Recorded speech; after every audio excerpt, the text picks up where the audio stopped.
and welcome to my new series that I haven't named yet, but hopefully by the time this goes up it has a name. I am so excited to bring in different industry professionals to tell you guys what it is they do, because I can't tell you that, but she can.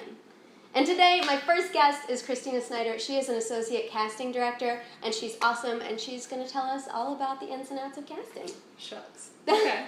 Thanks for being here. Glad to be here. It was actually your idea. I decided to do more MK Talks acting videos this year because I had polled a bunch of my patrons, and they're all like very interested in just the whole other side of it. And you were like, well, you know, if you ever want somebody to come in and chat, I'm open to it. And I was like, that's not a bad idea. So here you are. Here am I. You and I met in kind of a funny way. Mm-hmm. We met at a play. Performance. Yeah. It was Little Mermaid? Yeah. I had seen you online. You had like seen I sort of stalked her Tumblr. Some of the stuff I'd done. For a little bit. And you came over and you're like, hey. And I was like, oh, awesome. Yeah, I was literally like, hey, I'm me. I like you. Let's talk. And now we're friends. It's true. And it's that easy. So how did you get started in casting? Well, I, like many people, grew up watching the Oscars and the Emmys. Sure. And casting directors don't get Oscars and only recently got Emmys. Mm-hmm. So this was not a job that I knew existed from an early age. Mm-hmm. You know, you see the casting by credit, but you don't get to see the awards, you don't get to see any of that. So I didn't know this was a job. Mm-hmm. And then when I was in high school, I played the movie game. Everyone plays a game like this where if you and I are playing, I'll name an actor, you'll name a movie that actor was in, right, I'll name another actor in that movie, you'll name another movie that actor was in, and so on and so forth. Uh-huh. And when I was in high school, my friends would team up on me, like 5 against 1, and because you were so them. good at this game. And I thought that's how my brain worked. Like, I just remember that stuff. I couldn't tell you half of the 98 people in my senior class of high school. But you know everybody in every movie. But I know everyone in every movie I saw at that point. I'm much better at TV actors now because that's where I make my living. But the mechanics are the same, and I didn't know that was a job. My second semester, senior year of college, I went to Pepperdine for TV production. Cool. And our last semester was a narrative film class where everyone got into production teams instead of doing it, you know, all yourself the way you do in school. And we were so burnt out, none of us cared what job we got. So we drew straws, and I drew the screenwriter/casting director straw. No way. Our professor sat us down in groups of what we were doing job-wise and said, okay, this is what an editor is, this is what a producer does, this is what a casting director is, and told us what the job was. And in my head, angels are singing, and there's golden light everywhere. I was like, this is a job that you can get paid for! Yeah. And that was that. I was like, I don't care what I have to do, this is the job I want, and I'm going to do what it takes to get there. And that's so cool. I had a friend who was working at a talent agency and said, hey, if you work on a desk at a talent agency, you can meet all these casting directors and maybe one of them will hire you. So I worked as an assistant for a while, which was a really miserable experience, but it taught me so much. That was my next question, what you did to sort of get in. I worked at an agency for 4 or 5 months. And then I left there to go work at Disney Studios. I'd applied for a job at the same time as the agency job, but Disney took, 5 months to tell me that I got it. So my goal was to just work anywhere I could for the studio and then transfer into Disney casting. So I worked for 9 months at Disney Studios in just a data entry job. It was, I'd bleed pixie dust. It was sort of like my That's home. awesome. 9 months into my first year, the studio went through cutbacks and laid off a quarter of the studio staff, just a swath right down the middle. And I was the newest hire, so I got laid off. But due to a accounting snafu, I got the severance package of someone who'd been there for a year. And so I used my severance of 2 months of free money to do 2 internships. Okay. So, I mean, now, thanks to the Black Swan intern lawsuit, it's sort of illegal what I did, but at the time it wasn't. Wow. Didn't know. Interns are required now to have college credit. You can't actually work for free if you're out of school. I see. So, get your internships now, kids! Good to know. So I worked for 2 internships. I worked 2 days a week on a little independent feature and 2 days a week on a major network series. Okay. And then about 3 weeks into my internships, one of the internships, the series, called and said, hey, our other intern quit. How would you like to be a full-time intern? I was like, okay. Yeah. Sure. So I worked 5 days a week, 9:30 to 7:30 every day for no money. So how long did you do that? Full season. I came on like 4 episodes into that season, and I worked the whole season, and I learned so much. I was a full-time assistant, and then I took that and applied to jobs going, hey, I've been trained already. You don't have to train me, so now you can pay me. And I applied for a job, and I got it, and I was an assistant for 2 years, and then she promoted me, and now I'm an associate, and I work for an Emmy-nominated casting director. So that's so awesome. Well, congrats. Thank you. And do you love it? I love it. That's awesome. I love very many parts of it.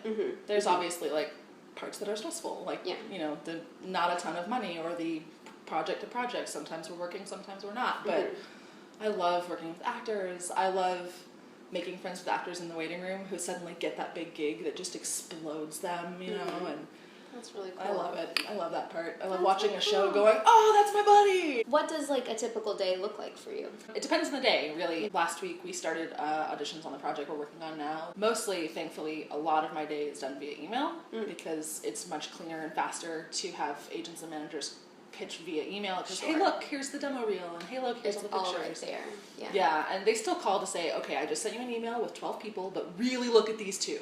You know, we'll still get phone calls, or we'll still get, you know, hey, what are you still seeing, or what's been cast, stuff like that. But mostly my job is pretty quiet. It's a lot of emails. How often do you like have casting sessions usually?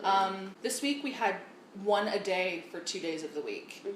Next week we have 1 or 2 a day for 3 or 4 days. So it varies. It varies. Sometimes it's quiet, sometimes people will fall out or self-tape or whatever, and we'll have one actor, and then half an hour will go by and another one will walk in. But here's a question for you. Yes. From me as an actor.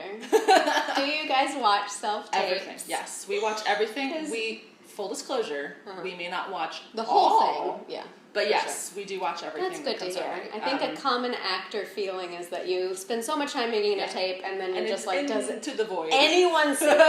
I don't know. Yeah. Well, we did a pilot last year that sadly did not get picked up, which was a travesty. It was amazing, this pilot. Like, I would watch the hell out of this show. Like, I was really excited to do it. Oh, that sucks. For the female lead, I think we counted the names on our roll list of everyone we'd even checked out. There was like 800 people whose tapes or audition live in the room we saw. Wow. And then another like 200 names we just checked availabilities of that didn't actually read. So, and that's 1,000 people out of the 4 or 5 that were submitted. Crazy. So, you know, we do the best we can, but there are only so many hours in the day. And we find that, you know, we tend to schedule actors 2 every 15 minutes. So that's 8 actors an hour times however many hours.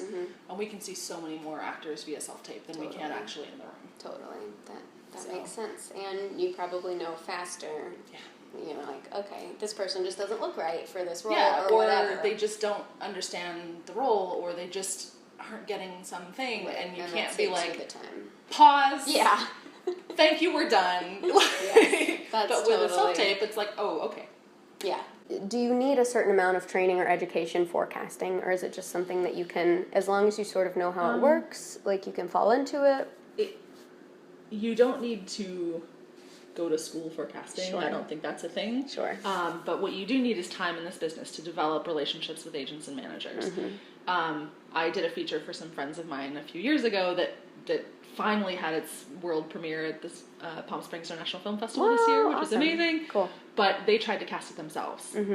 And they called me 2 months into their process, and they were Really? like, we are so sorry, please come help us, we don't know what we're doing. Yeah. Even though they'd been on the other side of the camera, and they'd been in auditions, they just didn't have the connections to... It's a different beast. Yeah, to how it works, and access to representatives, and all that stuff. So, no, you don't really need specific education, but you do need to learn how it works. So I fully recommend internships.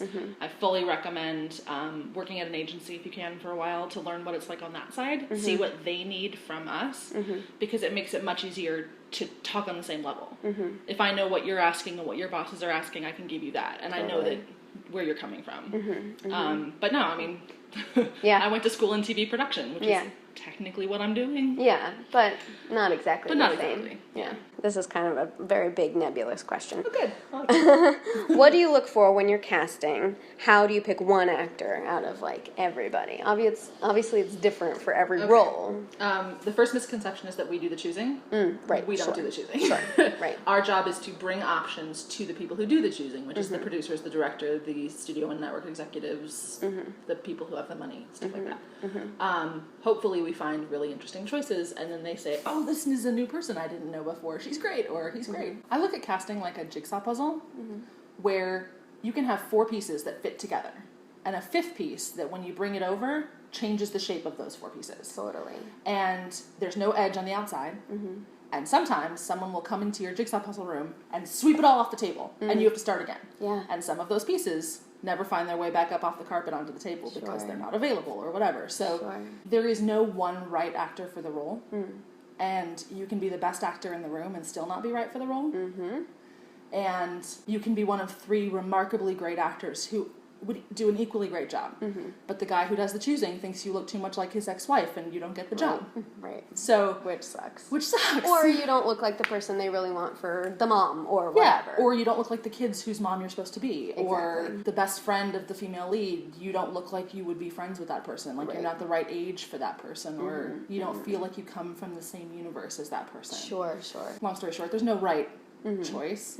But there are people who just win it in the room. You know, there are people who will see once and go, wow, that person's great. And then we'll see a bunch of other people and go, not quite as good as that person, or whatever. And eventually the right person gets the job. We have found in our pilot last year, we had an actress we loved and we really thought was going to nail it and just hit it out of the park. And she did a great job and we loved her. But for whatever reason, our executives were like, just not quite right. Yeah. And then 2 weeks later, we found the right lead. When we all thought this other girl was like 150% right. And then we met the right one. And it was like... That is so crazy. There's just like so many different people and factors and just things that determine who actually gets cast. Yeah. It's a kind of a clickbaity question.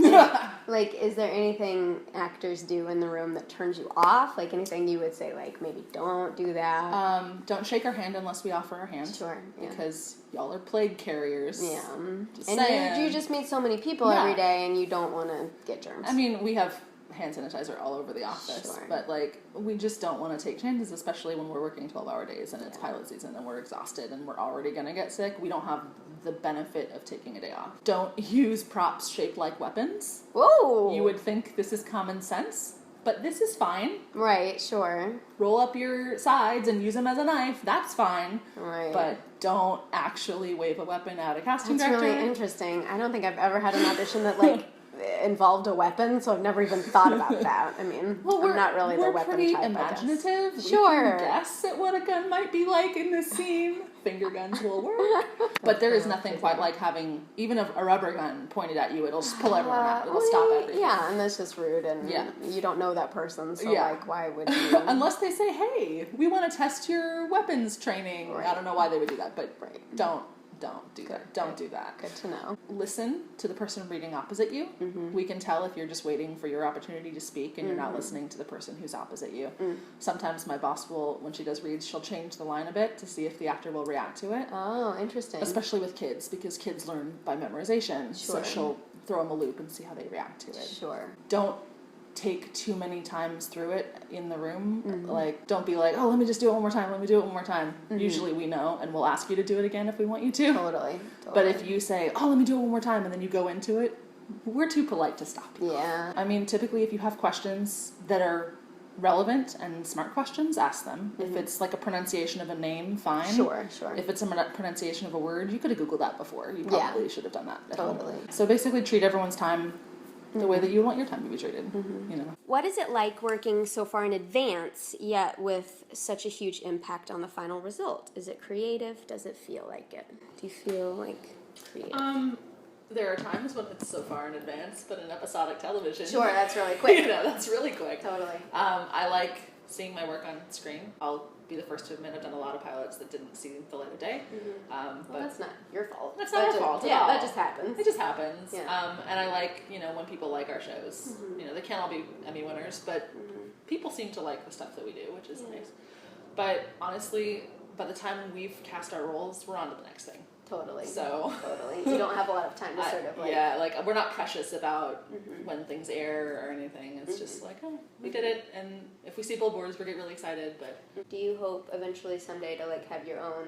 My own shop? My own firm? Yeah, I don't know what to call it. Yeah, my own office. Yeah. I used to. I'm definitely open to the idea. There is something to be said about working for other people. Totally. Let them stress about where the next job comes from. Let them pay the rent and keep the lights on. Sure.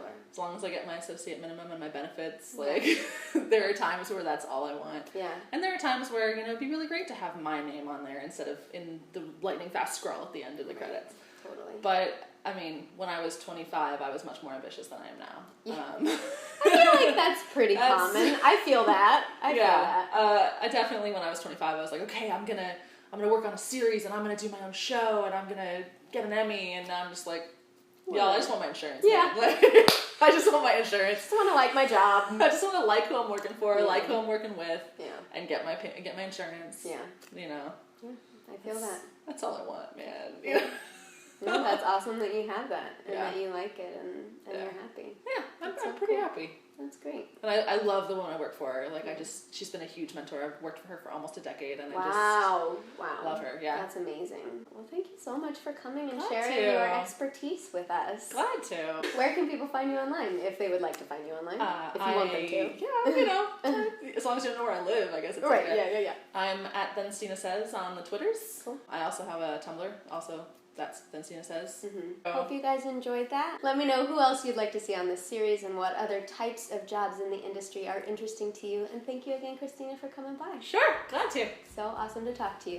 Bye. Bye. This video was sponsored by my wonderful Australian patron, Cameron MacFarland. Cameron, I hope you're doing great, and thanks as always for being one of my patrons.